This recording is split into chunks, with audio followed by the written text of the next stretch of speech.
अली इमाम मनास्तो मनम गुलाम अली हजार जान गिरामी फिदा बनाम अली अली अली। ज़ात मोहतरम, बाद नमाज इशा से लेकर अब तक कुरान मुक़द्दस की तिलावत, नात मनक़बत के अशार और भाई नौशाद भाई की शादी के मौके पर कुछ शेर के शेर पढ़े गए। और आप बखूबी समझ रहे हैं कि शुरू से मेरी मेहनत क्या रही है ना। मैं और मुझे जहाँ तक मालूम है आप सभी लोग खाना वाना सब खा के बैठे हैं, कुछ लोग बचे हैं बेचारे, लेकिन जहाँ कुछ लोग बचे हैं वहीं हम लोग बचे हैं, ठीक है। और इतनी मेहनत करवाए नौशाद भाई कि हम तो भाई दोबारा नहीं आए, है ना। हाँ भाई, एक हड्डी का आदमी और 3 काम करवाएंगे, आप कैसे काम चलेगा। मेरे कह मोहब्बत में कुछ भी हो सकता है ना, ऐसा मोहब्बत में कुछ भी हो सकता है, ये है मेरे कह। और अभी कह रहे हैं चौथा नंबर बारात भी चलना है, ख्याल रखिएगा, ठीक है। तो बहरहाल ऐसे लोगों से मुझे बहुत डर लगता है इस बात, बहुत हाँ बच के रहना पड़ता है कि ऐसे लोग ये सब मजूब लोग हैं, आप उनको नहीं समझ पाए। मैं समझता हूँ जो आदमी रात में एक रात में 3 प्रोग्राम करता हो, वो भी 10-5 किलोमीटर हो तो लोग पहुँच सकते हैं। ये ऐसा आदमी बेचारा कि अगर एक प्रोग्राम इनको 50 किलोमीटर मिल जाए, दूसरा प्रोग्राम अगर वहाँ से 60 किलोमीटर हो तो रात के 2:30-3 बजे हो बंदा चला जाएगा, है ना। और फिर 1 घंटा वहाँ पढ़ के फिर कहीं और जा सकता है। अल्लाह ने वो जिगर दिया है, वो ताकत दिया है, वो कुव्वत दिया है। ऐसे लोग आपके यहाँ मौजूद हैं, तो ऐसे मुजाहिद लोग 2-4 मिल जाए तो हम लोग 4-6 दिन प्रोग्राम ही करते रहे, कोई टेंशन नहीं, है ना। हाँ, और आप जैसे लोग सुनने वाले मिल जाए तो 1 महीना गुजर जाए। सही कह रहे हैं, ऐसे लोग कम मिलते, वरना हकीकत है। आप अपने गांव का जायजा ले लीजिए, जो लोग बैठे हुए हैं ऐसे भी लोग होंगे इसी खानदान में, इसी गांव में, जो आराम से सो रहे होंगे। सुबह आप कहेंगे यार बहुत अच्छे पढ़े भाई अरमान प्रताप बड़ी साहब, यार थोड़ा था मैं सुन रहा था, समझे, थोड़ा सुन रहा था, और कहेंगे शेर सुना दीजिए, वो याद नहीं रहा यार, सो गया था, है ना। तो अब जो जिनके मुकद्दर में रहा वो लोग सुन भी लिए, और मेरे मुकद्दर में था। मैं पहली बार भाई अरमान भाई से मुलाकात किया, भाई अली वारिस साहब से बहुत दिन बाद मुलाकात किया, नौशाद भाई से 12 मुलाकात होती रहती है ना। मेरे कह अल्लाह सलामत रखे। हुक्म हुआ है 10 से 15 मिनट, तो मैं उससे आगे भी जाने की कोशिश नहीं करूँगा, क्योंकि शादी का मौका है, फिर बहुत सारे काम हैं। मेरे कह इंशाल्लाह मौका कभी मिलेगा तो फिर आपसे मुलाकात होगी, लेकिन चंद मिनट गुफ्तगू, मेरा जो मकसद आपके लिए है वो मैं आपके जहन तक उतारना चाहता हूँ। अगर बात अच्छी लगे तो अमल कर लीजिएगा, बात अच्छी ना हो मेरी वापस कर दीजिएगा, मैं किसी और बाजार में जाके उसको चला लूंगा, है ना। तैयार हैं आप? जरा एक बार मुझे मोहब्बत से बोल दे सुभान अल्लाह।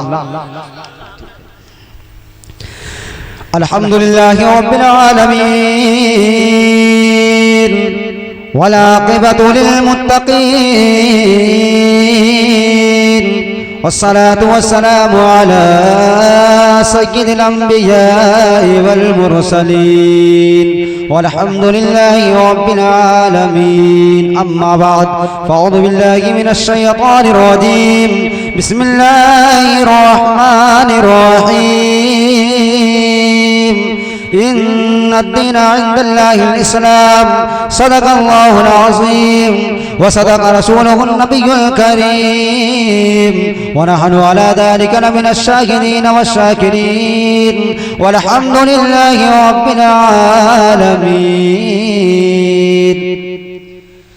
हज़रात, सबसे पहले हम आप अपने आका मौला अहमद मुस्तफ़ा मोहम्मद रबी सल्लल्लाहु अलैहि वसल्लम की पाकीदा बारगाह में मोहब्बत के साथ दुरूद पाक पढ़ें। अल्लाहुम्मा सल्लि अला सय्यदना शफ़ीना नबीना करीमना मौलाना मोहम्मद बारिक वसल्लम सलातु व सलाम अलैका या रसूलुल्लाह सल्लल्लाहु तआला अलैहि वसल्लम। घर के और ख़ानदान के तमाम लोग यहाँ पर हाजिर हैं।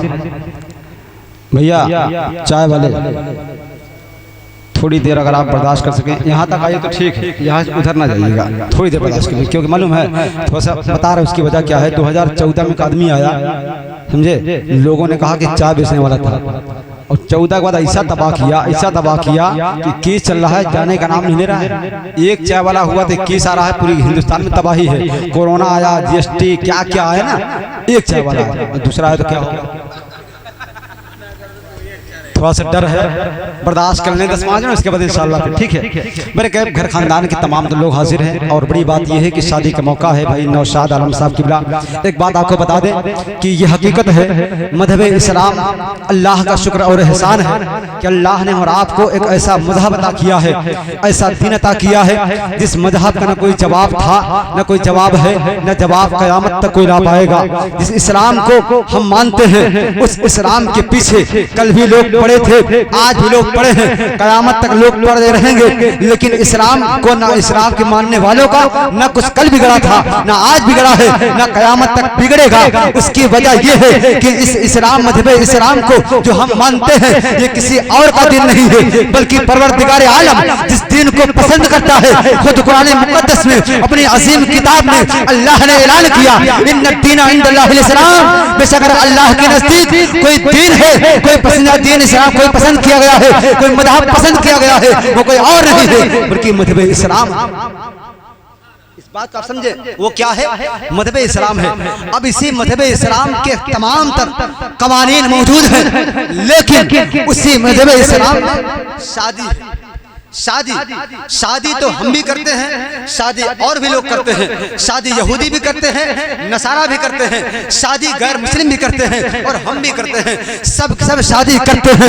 लेकिन खुदारा कभी आपको एहसास हो जाए कि हमारी शादी में और उनकी शादी में क्या फर्क है, तो आज हमारे घरों में जो तबाही मची हुई है, हमारे घरों में जो मामला मचा हुआ है कि शादी हुए 2-3 महीने नहीं हुए, उसके बाद तलाक का मर्डर आ जाता है, शादी हुए 2 महीना नहीं गुजरा है, शौहर में और बीवी में झगड़े फसाद शुरू होते हैं, शादी हुए 2-4 महीने गुजरे नहीं, दुआ ताबीज़ जरूरत पड़ती है। क्या वजह है? खुदा आप एक बार किताब का मुताला करें, रसूल कायनात सल्लल्लाहु अलैहि वसल्लम की प्यारी जिंदगी का मुताला कर ले, मौला अली शेर खुदा सैयदा आबिदा ज़ाहिरा हज़रत फातिमा ज़हरा की जिंदगी का मुताला कर लेंगे इंशाअल्लाह। अगर आप मज़हब इस्लाम की तमाम शहजादियों की जिंदगी का मुताला अपनी औरतों को करवा दे, अपनी बेटियों को करवा दे, और आप खुद मौला अली शेर खुदा की जिंदगी का मुताला करें, सिद्दीक़ अकबर की जिंदगी का मुताला कर ले, उमर फारूक आज़म की जिंदगी का मुताला कर ले, तमाम सहाबा किराम की जिंदगी का मुताला करके उसके बाद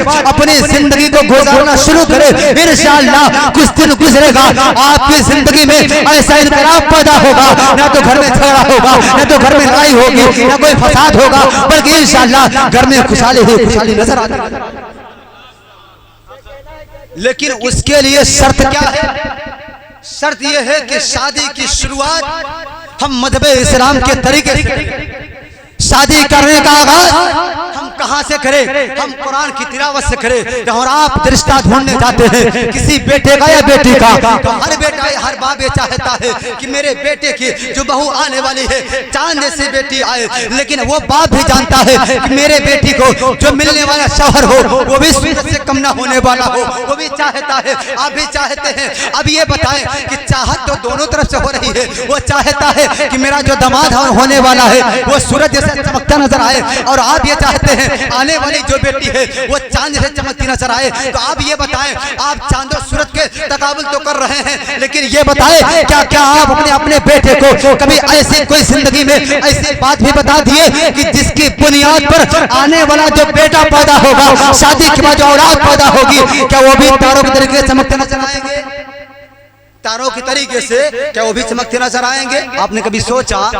कभी नहीं सोचा। आप सिर्फ ये जानते हैं, हमारी कौम ये जानती है कि मामला ये होना चाहिए, हम किसी बड़े घर को देख करके शादी कर ले, हम किसी बड़े नेता के यहाँ शादी कर दे, वहां से ये जहेज मिल जाएगा, ये जहेज मिल जाएगा। अरे कौम मुस्लिम सुन ले, जहेज के नाम पर शादी करने वालों, जहेज के नाम पर अपनी बेटी देने वालों या बेटी लाने वालों, कान खोल कर सुन लो। अगर किसी ने अपने बेटे की शादी किसी के यहाँ इसलिए से जाके कर लिया, ऐसा रिश्ता तलाश कर लिया कि वहां से पैसा ज्यादा मिलेगा, रकम ज्यादा मिलेगी, दहेज ज्यादा मिलेगा, और आपने इसके लिए क्या, मेरे आका की हदीस सुन ले, जिसने किसी लड़की से शादी इस बुनियाद पे की है कि वहां से माल और दौलत ज्यादा मिलेगा, तो अल्लाह रब्बुल इज्जत इसके बदले में उसको गरीब तर गरीब, पता है आपको, गरीबों से गरीब कर देता है। किसको? जिसने ये नियत करके शादी की कि वहां से हमको दहेज ज्यादा मिलेगा।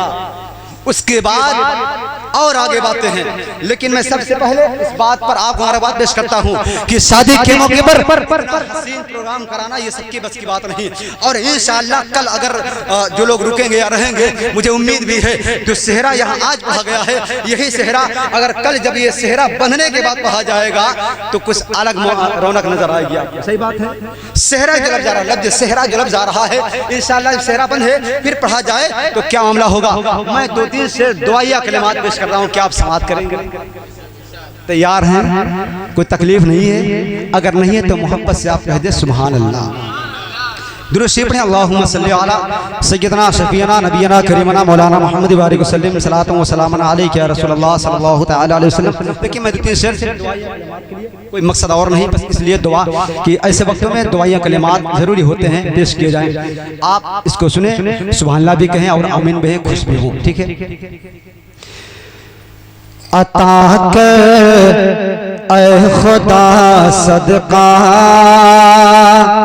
अता कर ऐ खुदा सदका, अली ज़हरा की शादी का। मैं माँ बाप और भाई बहन तमाम लोगों, तमाम रिश्तेदार के जानिब से ये दुआई कलमात पेश कर रहा हूँ, आप इसको बगौर समाअत करें। इसलिए मौला अली शेर खुदा, आप जब दुआ भी मांगते हैं, कोई भी निकाह पढ़ाने वाले काजी देखते होंगे कि दुआ जरूर होती है कि मौला इस निकाह में मौला अली हते फातिमा ज़हरा का सदका अता फरमा, और जिसको सदका मिल जाए तो उसकी ज़िंदगी खुशहाली मिल जाएगी इंशाअल्लाह, है ना। मोहब्बत से कहते सुभान अल्लाह।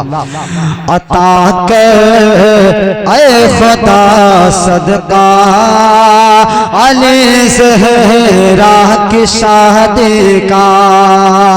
अता कर ऐ खुदा सदका,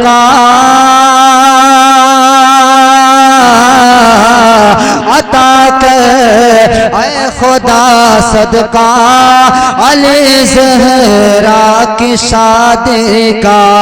रहे इस शादी में साया, रहे इस शादी पर साया, अली ज़हरा की शादी का। रहे इस शादी पर साया, अली ज़हरा की शादी का। और तमाम अहबाब, तमाम दोस्तों की जानिब से ये शेर मुबारकबादी का समाअत कर ले, मोहब्बत से कह दे सुभान अल्लाह। मुबारक हो, मुबारक हो तुम्हें शादी, मुबारक हो, मुबारक हो, मुबारक हो तुम्हें शादी, मुबारक हो, मुबारक हो, मुबारक हो तुम्हें शादी, मुबारक हो। तुम्हारे शादी में चर्चा, तुम्हारे शादी में चर्चा, अली ज़हरा की शादी। तुम्हारे शादी में चर्चा, अली ज़हरा की शादी का। और हज़रात ये शेर समाअत कर ले, जो कल इंशाअल्लाह निकाह का वक्त होगा, और अभी से ये दुआएं हमारा आपको, माँ बाप को, सबको ये करनी चाहिए। ये दुआ समाअत करें। जो रिश्ता हो रहा है अब, वो जन्नत तक रहे कायम। आमीन। आप आमीन कहें बस से। वालिद गिरामी तमाम लोग इस बात को सुने और आमीन कहें मोहब्बत से। जो रिश्ता हो रहा है अब, वो जन्नत तक रहे कायम। जो रिश्ता हो रहा है अब, जो रिश्ता हो रहा है अब, वो जन्नत तक रहे कायम। तुझे है वास्ता मौला, तुझे है वास्ता मौला, अली ज़हरा की शादी का तुझे है वास्ता मौला, अली ज़हरा की शादी का। और आखिरी शेर समाप्त कर ले। आज पूरी दुनिया में जहाँ जहाँ ये सैयद हजरात नजर आ रहे हैं, ये क्यों किन के शादी का सदका है, इसमें आज को समाप्त कर ले। मोहब्बत कह दे सुभान अल्लाह। नजर आते हैं नजर आते हैं जो चारों तरफ सैयद ज़माने में। मोहब्बत से कह दे सुभान अल्लाह। नजर आते हैं जो चारों तरफ सैयद ज़माने में, नजर आते हैं जो चारों तरफ सैयद ज़माने में, नजर आते हैं जो चारों तरफ सैयद ज़माने में। बताओ सदका है किसका, बताओ सदका है किसका, अली ज़हरा की शादी का। बताओ सदका है किसका, अली ज़हरा की शादी का। आमीन कह दे आप। बरकत। ये शिरनी भी आ गई, इसका मतलब है कि सलाम तुरंत पढ़ लिया जाए। आप भी तैयार हैं, लेकिन मैं अब अपनी तरफ से 5 मिनट टाइम लूँगा। आप चाहे गुस्सा हो जाएं, चाहे खाना ना खिलाएं, ठीक है, चाहे कल बारात बना ले जाएं, कोई दिक्कत नहीं, लेकिन 5 मिनट में अपनी गुफ्तगू करके जाऊँगा, ठीक है। तो रिश्ते में अल्लाहुम्मा सल्ली अला सय्यिदना मौलाना मुहम्मद बारिक वसल्लम सलातो व सलाम अलैका या रसूलल्लाह सल्लल्लाहु अलैहि वसल्लम। देखिए पर तकरीर का वक्त खत्म है, लेकिन तेजी के साथ इस बात को समाप्त कर ले कि शादी ये सुन्नत रसूल। इस शादी में आपने कुछ नई चीज देखी है। अगर आपके यहाँ कार्ड मिला होगा तो कार्ड बिल्कुल अजीब तरीके से देखे होंगे आप, नया कार्ड बिल्कुल सही बात है। हाँ, वो बदमाशी मैंने ही की। अगर वो बदमाशी है नहीं क्या है यार, वो बदमाशी मैंने ही की है। अगर शादी कार्ड जो ना देखे हो देख सकते हैं आप। क्यों? मज़हब इस्लाम आपको सिखाता है अदब, और आज हम अदब को छोड़कर बेअदब होकर के कामयाब होना चाहते हैं। सबसे पहली चीज हमने कहा शुरुआत हमारी अच्छी होगी। अगर आप एक पौधा लगाते हैं, अगर आपका इरादा ये हो रहा है कि इंशाल्लाह इसका फल अच्छा होगा, तो आपको उसकी जड़ें मजबूत करनी होगी, आपको शुरुआत अच्छी करनी होगी। आपको उसके लिए उसके टहनियाँ तराशने के बाद उसको ऊपर तक ले जाना होगा।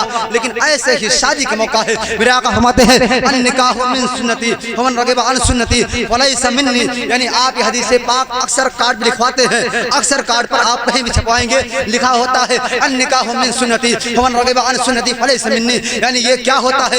ये हदीस पाक है, और हदीस पाक लोग कार्ड पर छपा देते हैं, और छपाने के बाद कहते हैं, दावत देते हैं कि मेरे यहाँ शादी का मौका है, सुन्नते मुस्तफा का मौका है। मेरे आका की हदीस है कि शादी करना मेरी सुन्नत है, जो इससे एराज करे, इससे दूरी बनाए, वो हम में से नहीं है। यानी ये शादी सुन्नते मुस्तफा है, सुन्नते रसूल है। अब इस पर हमें अमल करना है। अब आप ये बताएं कि शुरू से ही आपने शादी कार्ड पर लिखवाया है अन-निकाहु मिन सुन्नती वमन रगिबा अन सुन्नती फलैसा मिन्नी। आपने लिखवाने के बाद उस कार्ड को किसी को आपने दावत दिया, आपने हाथ तशरीफ लाइएगा, आप क्या मेरे यहाँ बेटे की शादी है या बेटी की शादी है, आपने दिया है दावत। अब आप ये बताएं कि आज हमारे मुस्लिम मुआशरे में सुन्नते मुस्तफा के मुताबिक कोई काम हो रहा है तो कोई काम नहीं हो रहा है। यही वजह है जब मेरा बेटा पैदा होता है, मेरी बेटी पैदा होती है, ना तो उसका किरदार सुन्नते मुस्तफा के मुताबिक हो रहा है, ना उसका चलन सुन्नते मुताबिक हो रहा है। घर में कोई काम नहीं हो रहा है जो सुन्नते रसूल के मुताबिक हो रहा हो। तो आइए मैं चाहता हूँ कि शुरुआत ही से आपने जो कार्ड छपाया है, उस कार्ड को आप देने के बाद फिर वो कार्ड आप देखते हैं, हाँ फलानी मेरे यहाँ शादी है, आप उसका उठा कर फेंक देते हैं या झाड़ू लगा देते हैं, या कहीं आप जाते हैं किचन वगैरह में,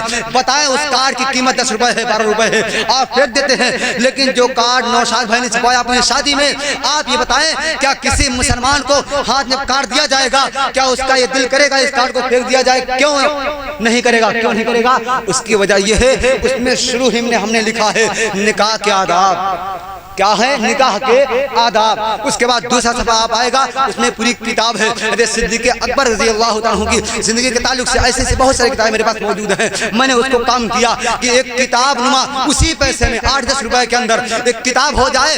आप जिसको देंगे ऊपर शादी कार्ड है, अंदर किताब है, अगर आप किसी को दे देंगे तो इसी के बुनियाद पर अगर वो किताब पढ़ लेता है तो इंशाअल्लाह अगर एक मसला भी याद कर लेता है, एक बात भी याद कर लेता है, तो नौशाद भाई की शादी के मौके पर अगर वो किताब पढ़ी गई, कहीं भी किसी ने पढ़ लिया और दुआ कर दिया रब्बे कायनात शादी के मौके पर एक किताब फ्री मिल गई, मौला इस नेक काम की बरकत से उनके जिंदगी में खुशहाली दे दे, तो इंशाअल्लाह एक नेकी भी रब की बारगाह में अगर कबूल हो गई, किसी एक की दुआ कबूल हो गई तो आप भी कामयाब है, नौशाद भाई भी कामयाब है, उनका पूरा खानदान इंशाअल्लाह कामयाब। ये अव्वल चीज है।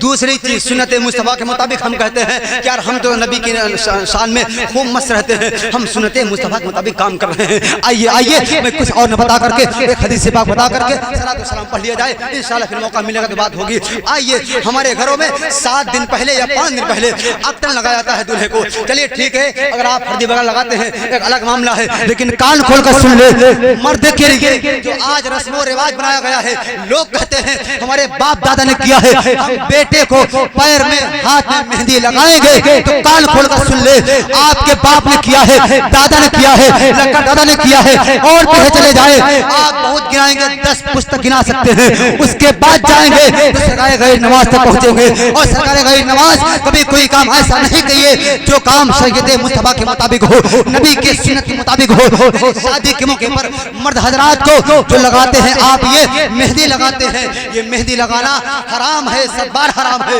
मर्द को जीनत के लिए मेहंदी लगाना हराम करार दिया गया है, नहीं लगा सकते हैं। दूसरी चीज ये है, लोग 4 अंगूठी पहनते हैं या सोने का अंगूठी पहनते हैं, या अंगूठी भी आप बंद करें, एक अंगूठी जो नक के लिए आपके लिए जायज है पहनना पड़ेगा। और सबसे बड़ा चीज जो आज हमारे घरों में अजाब हो रहा है और घरों में जो इख्तिलाफ पैदा हो रहा है, बाप भाई से अलग है, बेटे बेटे से अलग, बेटे बाप से अलग है, सब कोई अलग है। क्यों अलग है? कि सुन्नत मुस्तफा का नाम दे करके हमने शैतान का काम किया है। वो ये है कि 7 दिन पहले से 5 दिन पहले से हमारे मुस्लिम घरों में जब शादी का मौका होता है, पहली बार बेटे को जब मैं ये हल्दी लगाई जाती है, वहीं से गाने का रवाज शुरू किया जाता है। यानी घरों में ढोल लाते हैं लोग, औरतें लाती हैं। मैं हाथ जोड़ करके इस बात को कहना चाहूंगा पूरे कौम से, खासकर अपनी माँ बहनों से, कि आपने अगर ये सीखा है कि बाप दादा ने किया है, ये शुभ होता है तो शुभ नहीं होता है, इसको अशुभ कहते हैं। कि सुन्नत मुस्तफा आपने ऐलान किया है कि बेटे की शादी कर रही हूँ, आप ऐलान करती हैं कि बेटे की शादी है, ये सुन्नत मुस्तफा है। और सुन्नत मुस्तफा में अभी मिलाद मुस्तफा के बाद घर में तो ढोल ताशा बजेगा, मेरे नौजवान नाचना शुरू करेंगे, मेरे नौजवानों का हाल ये होगा, अजीब अजीब गाने होंगे, कहीं माँ बेटी भी होती है उनके सामने नाचते कूदते हैं। ये इस्लाम नहीं है, बल्कि इस्लाम के खिलाफ ये काम हो रहा है। और जब तक इस्लाम के खिलाफ हम अपना काम बंद ना करेंगे, तब तक ये आदाब आता रहेगा। कभी कोरोना आ रहा है, कभी और कुछ आएगा, कभी कुछ और आएगा, ऐसे ऐसे आए दिन हम तबाह होते रहेंगे। और अगर चाहते हो कामयाबी, अगर चाहते हो कामरानी, अगर चाहते हो हम कामयाब हो जाए, तो एक तरीका है, जिस दिन से आपकी शादी लग जाए या आपके घरों में शादी का माहौल पैदा हो जाए, उस दिन से आप एक बात का कल ले कि उठाए कुरान, सीने से लगाए और कुरान की तिलावत करना शुरू कर दे। अपनी बेटी को कुरान की तिलावत पढ़ाना शुरू कर दे, अपने घरों में कुरान की तिलावत कराए। कोई नबी का नात पढ़ने वाला हो, नबी की नात उससे पढ़वाए। अगर घरों में कोई कुछ ना पढ़ने वाला हो, तो कम से कम अपने घरों में दुरूद शरीफ के महफिल पाक आप बैठाइए, और अपने बच्चों को बैठा करके रोज शाम को मगरिब बाद या फजर की नमाज के बाद आप कम से कम 100 मरतबा दुरूद शरीफ पढ़ना शुरू करेंगे। इंशाअल्लाह आपकी शादी में, आपके घरों में उस दुरूद शरीफ की बरकत से इतनी बरकतें हो जाएगी कि आप उसको संभाल ना पाएंगे। समझ सकते हैं? क्योंकि मैं नहीं कहता, मेरे आका फरमाते हैं, मदीने के ताजदार कहते हैं, मेराज के दूल्हा कहते हैं कि दुरूद शरीफ पढ़ने वाला जब दुरूद शरीफ पढ़ता है तो रब्बे कायनात पसंद करता है कि जब नबी पर दुरूद पाक पढ़ा जाए तो मैं उसके 10 गुनाह को माफ कर दूं। एक बार कोई बंदा दुरूद शरीफ पढ़े नबी की बारगाह में, मेरे आका फरमाते हैं रब्बे कायनात उसके 10 गुनाह को माफ करता है। उस दुरूद शरीफ पढ़ने वाले के 10 दर्जात को बुलंद करता है। दुरूद शरीफ पढ़ने वाले के अल्लाह रब्बुल इज्जत 10 गुनाह माफ करता है, 10 दर्जात को बुलंद करता है। यहाँ तक नहीं, मेरे आका फरमाते हैं जो दुनिया में सबसे ज्यादा मुझ पर दुरूद शरीफ पढ़ेगा, कल मैदान महशर में नफ्सी नफ्सी का आलम होगा, बाप बेटे जुदा हो जाएगा, भाई भाई साथ न देने वाला होगा, तमाम लोग जब साथ छोड़ देंगे मेरे आका फरमाते हैं, लेकिन कयामत के उस मंजर में मैदान महशर में अगर मेरे करीब सबसे ज्यादा कोई होगा, कौन कह रहा है? वो इमामुल अंबिया कह रहे हैं, नबियों के ताजदार कह रहे हैं, अगर कोई मुझसे सबसे ज्यादा करीब होगा तो वो होगा जो दुनिया में मुझ पर सबसे ज्यादा दुरूद शरीफ पढ़ा। इसलिए मैं आपसे गुजारिश करता हूँ कि दुरूद शरीफ पढ़ें। आखिरी बात ये कि आप अपने घरों में इस्लामिक माहौल पैदा करें, सुन्नत मुस्तफा को राइज करें। उसके बाद सबसे दूसरी बात, आखिरी बात ये कि खाने के ताल्लुक से बगैर हाथ धोए खाना ना खाया करें। और एक कुकुर सिस्टम चला है, क्या हिंदी में कुकुर सिस्टम, इसको लोग इंग्लिश में बना के बफर सिस्टम बोलते हैं। ये इस्लाम को तोड़ने का तरीका बनाया गया है, ये मेरा नहीं है, ये बरतानिया वगैरह से लोगों ने अपना राज किया, अंग्रेजों ने, ठीक है। इसको हम कुकुर सिस्टम कहते हैं एकदम हिंदी भाषा में। क्यों कि खड़े होके खाना खाना ये कुत्ते का काम है, इंसान का ठीक है। खड़े होकर पेशाब करना ये बैल का काम है, बैल बैठ के पेशाब नहीं कर पाता है, पता है?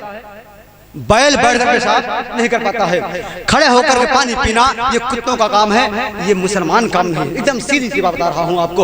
और सुन ले, अगर बुरा लगता हो तो मेरी बात न माने, आप इस्लामी अखलाक व आदाब किताब उठा के पढ़ लीजिएगा। मेरे आका फरमाते हैं कि खाना आपको बैठकर खाना है, पानी आपको बैठ के पीना है, खाना खाने से पहले हाथ धुलना है, आप हाथ धुलिए। इस रात साइंस आज बता रही है कि आपको ये फायदा होता है। मेरे आका ने 15 साल पहले बता दिया था, बैठकर खाना खाएंगे हाजमा अच्छा होगा, बैठ खाना खाएंगे आपकी सेहत अच्छी होगी, बैठ पानी पिएंगे आपको बीमारी से आप बच जाएंगे। और आज साइंस कहती है कोई खड़े होकर पानी पीता है तो गुठे मर्ज पैदा होता है, बवासीर का इस्तेमाल होता है, बहुत सारे मर्ज पैदा होते हैं। लेकिन आप सुन्नते मुस्तफा के मुताबिक खाना खाएं तो बैठकर खाना खाएं, पानी पिए तो बैठकर पानी पिए, और 3 सांस में पानी पीने को कोशिश किया करें। ये तरीका है सुन्नते मुस्तफा का। मेरे काम के मुसलमानों आपको बताना चाहूंगा, आप जिस शादी में गरम रोटी के चक्कर में रोटी उठा के फेंक देते हैं, नीचे गिरा देते हैं, झगड़े कर लेते हैं। एक रोटी की कीमत जाननी हो तो किसी गरीब के यहाँ चले जाएं, जिसका एक टाइम खाना पकता है, एक टाइम नहीं मिलता है। किसी रिक्शा वाले के पास चले जाएं तो एक टाइम खाना खाता है, एक टाइम रोता है बैठ करके, अल्लाह अल्लाह करता है। आप गरम रोटी के चक्कर में रोटी फेंक देते हैं, रोटी फेंक देते हैं, झगड़ा कर लेते हैं। खुदारा जब किसी के यहाँ मेहमान बन के जाए तो बादशाह बन के नहीं जाना है, बल्कि आपको मेहमान बन के जाना है। इस्लाम ये कहता है आप किसी के यहाँ जब जाए तो मेहमान बन के जाए, ऐसे मेहमानी कि मेजबान आपको जिस कदर रखे आप आराम से खामोश होकर के उसकी बात को समाप्त कर ले, और वैसे ही मोहब्बत से दुआ देकर वापस आ जाएं। और अगर आप जाकर के वहाँ गुंडागर्दी करते हैं, बारात में लड़ाई हो, ये तरीका इस्लाम का नहीं है। इस्लाम आपको आपस में भाईचारगी सिखाता है, इस्लाम आपको आपस में मोहब्बत सिखाता है, मिलना सिखाता है। खुदारा अपने भाइयों को वलीमा अपने घर में करे, खूब करे, बारात में कम जाया करे। किसी का मुंह टेढ़ हो जाता है, बारात नहीं पूछे, बारात नहीं पूछे हैं, कहें आप किसी के यहाँ बारात जाने के लिए तैयार हैं, वलीमा घर में करिए, अपने यहाँ खूब खर्चा करिए, गरीबों को पहले दावत दीजिए और मेरे को बाद में पूछिए। मेरा फरमाते हैं जिस वलीमे में सिर्फ गरीब को ना पूछा जाए, अमीर को पूछा जाए, वो वलीमा सबसे खराब वलीमा होता है। अस्सलाम वालेकुम व रहमतुल्लाहि व बरकातुहू। जो कुछ गलती हुई अल्लाह के माफ़ फरमाए। अस्तगफिरुल्लाह रब्बी मिन कुल्लि ज़म्बिन व अतूबु इलैह। ला इलाहा इल्लल्लाह मुहम्मदुर रसूलुल्लाह सल्लल्लाहु अलैहि वसल्लम।